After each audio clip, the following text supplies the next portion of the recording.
네, 그 보고 중에 평화헌법, 일본이 그 평화헌법의 정신을 견지하면서 등등등 이제 이렇게 돼 있잖아요. 그게 우리 입장이잖아요. 네.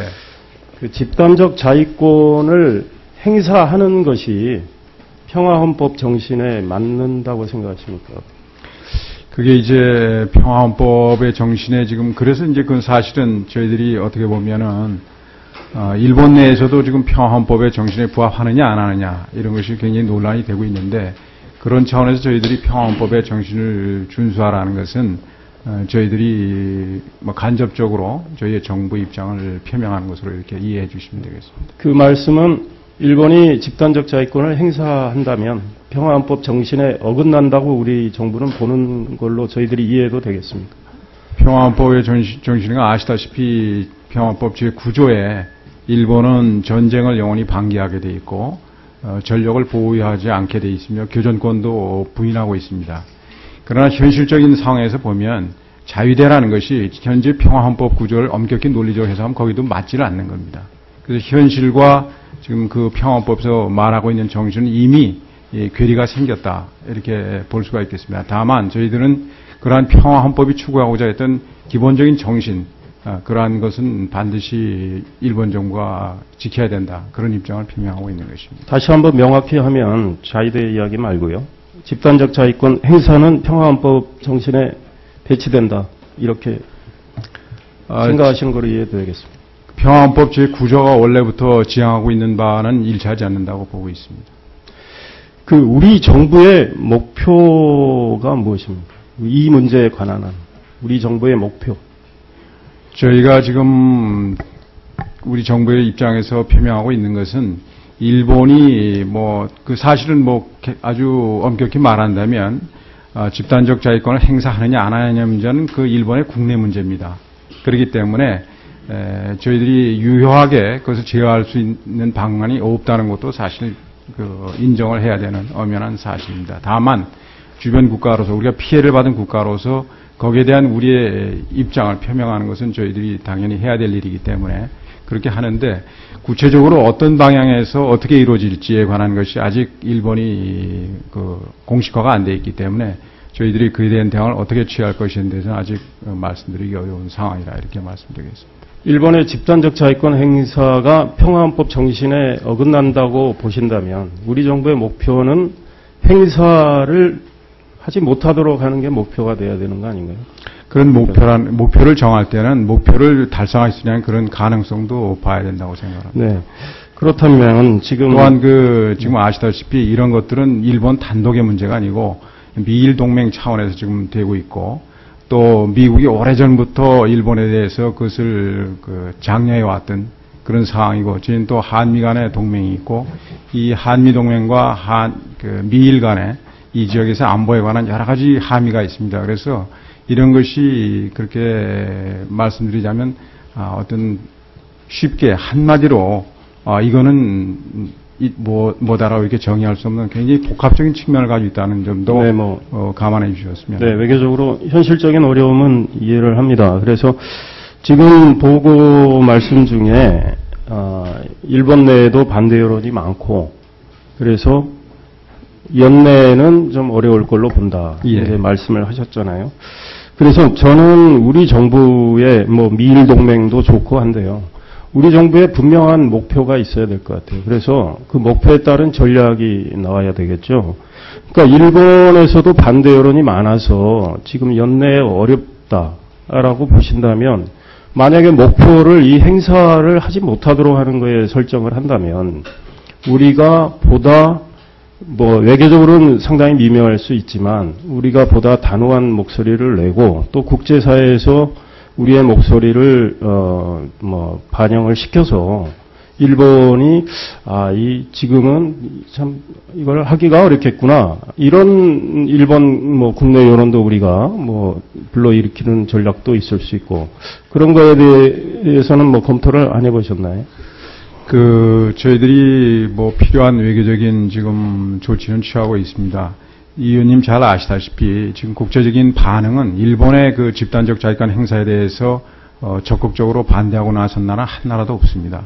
심지어 중국도 공개적으로는 전혀 이 문제에 대해서 반대한다는 그런 입장을 하질 않고 있습니다. 그래서 이러한 문제는 이렇게 국제적인 분위기가 일본의 그 안보 역할 증대라는 차원에서 혹은 찬성 또는 거기에 대해서 공개적인 언급을 꺼리고 있는 것이 어떤 이유인가는 우리도 좀 깊이 생각을 해봐야 된다, 이런 말씀을 드릴 수 있겠습니다.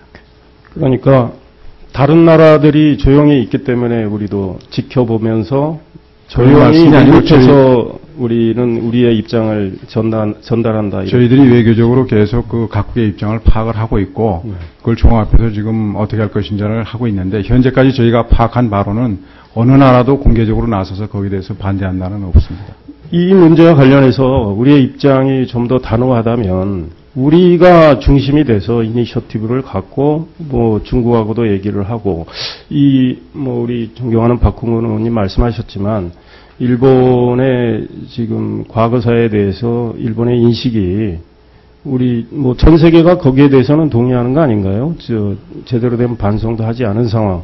그런 가운데 이 문제가 추진이 되니까 동북아에서 상당한 우려를 하고 있다. 이런 목소리를 우리가 낼 수도 있죠. 공개적으로 낼 수도 있죠. 일본 내에서 소위 평화 정신을 지키고자 하는 분들이 또 더 반대 여론을 낼 수도 있고, 그러니까 하기 나름인데 외교적으로 미묘한 입장은 이해하지만, 그래서 우리가 일본이 대응하는 걸 지켜보면서 우리도 대응한다. 그러다 보면 늦는 거 아닌가요? 그러니까 사실상 집단적 자위권을 행사하도록 방치하는 상황까지 오는 거 아닌가요? 저희가 2단계에서 말씀드린 입장은 좀 전에 제가 보고드렸던 그것이 저희의 공식 입장이고, 저희가 그러한 입장을 계속해서 미국을 비롯한 주요 국가들에게 전화를 하고 있습니다. 그러나 현 단계에서 저희가 취할 수 있는 것은 그것이 저희들이 합당하다고 보기 때문에 그런 입장을 취하고 있는 것입니다. 그냥 방기하고 있다, 이렇게 말씀하시는 것은. 우리의 입장을 이제 여러 경로로 특히 미국에 많이 얘기를 하셨다고 이제 장관님을 비롯해서 많은 분들이 얘기를 하셨는데, 얼마 전에 김장수 청와대 국가안보실장이 워싱턴 방문했지 않습니까? 언론 보도에 따르면 이분은 제한적 용인을 한 거 아니냐, 이렇게 이제 나오고 있는데, 그렇게 이해도 되는 겁니까? 저는 김장수 실장께서 하신 말씀이 제한적 용인이다, 이런 것은 언론의 그냥 해석이라고 저는 봅니다. 저희 정부에서 그런 공식 입장을 갖고 있지 않습니다.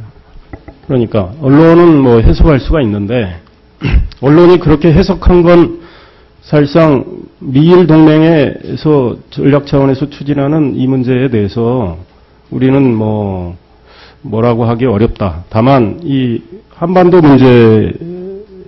문제까지 개입하는 건 우리가 용인할 수 없다. 이런 입장 아니겠어요?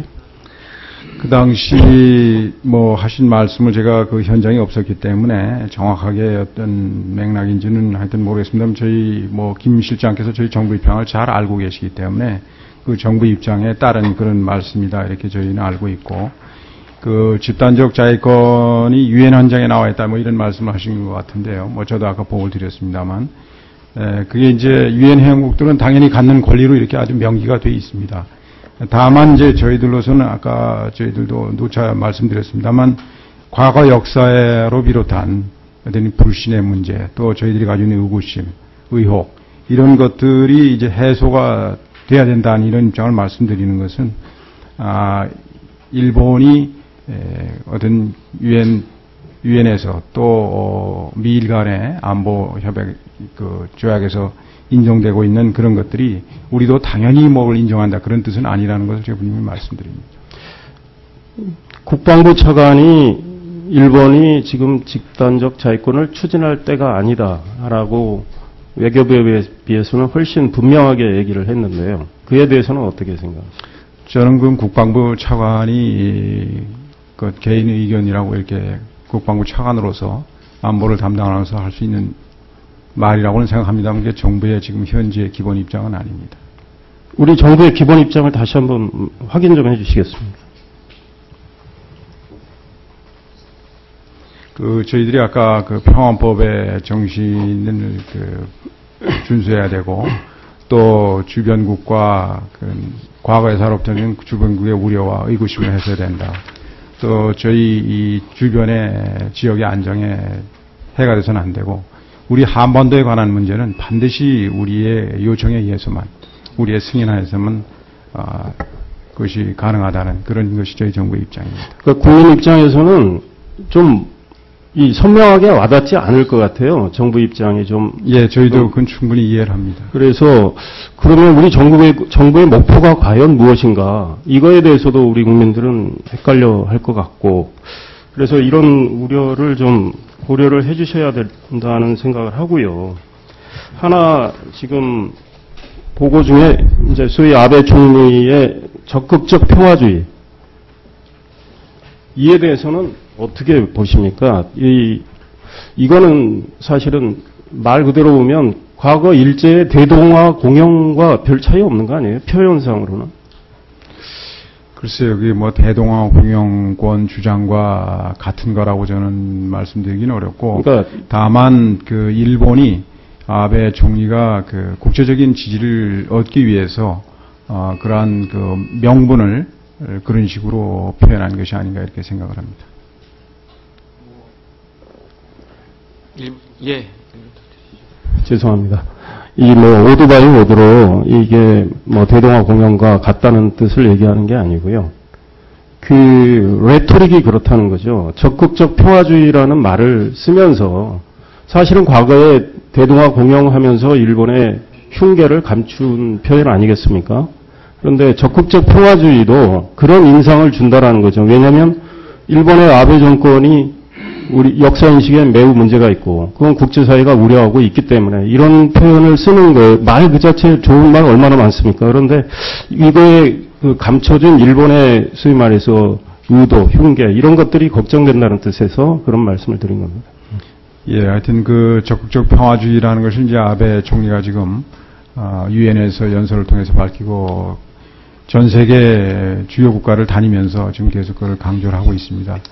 저희도 결국 그것이 이제 일본의 집단적 자위권 행사를 그런 말로 지금 뭐랄까요, 캐치프레이즈를 만들어서 지금 하고 다니는데, 저희도 하여튼 그런 것들이 어떻게 구체화되는지에 대해서는 계속 예의주시하고 있습니다. 네, 감사합니다. 이상일 의원님.